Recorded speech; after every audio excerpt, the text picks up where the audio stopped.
This is another cooking video. ఈరోజు నేను మీకు ప్రాన్ కర్రీ ఎలా చేయాలో చూపిస్తాను, చూసేయండి. ఫస్ట్ అయితే ప్రాన్స్ ఉడకబెట్టుకోండి. ఉప్పు, పసుపు, కొంచెం కరివేపాకు, మంచి ఫ్రేగ్రెన్స్ వస్తుంది.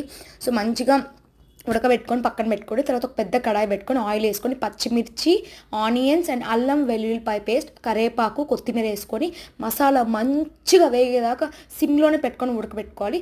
సో దాని తర్వాత మనం ఉడకబెట్టుకున్న రొయ్యలు వేసేసుకొని మంచిగా సాటేజ్ చేసుకోవాలి. ఆల్రెడీ రొయ్యలు ఉడికిపోయి ఉంటాయి. సో మంచిగా వేసుకొని, ఎంతమందికి రొయ్యలు అంటే ఇష్టమో కమెంట్స్లో చెప్పండి చూద్దాం.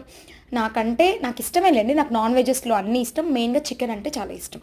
తర్వాత మంచిగా కలుపుకొని అండ్ ఇప్పుడు మనం మసాలాలు వేసుకుందాం. Like garam masala, coriander powder, jeera powder అంతా వేసుకొని, మా అక్క అల్లం వెల్లుల్లిపాయ పేస్ట్ ఒక వీక్కి సరిపడా చేసి పెట్టేసుకుంటుంది.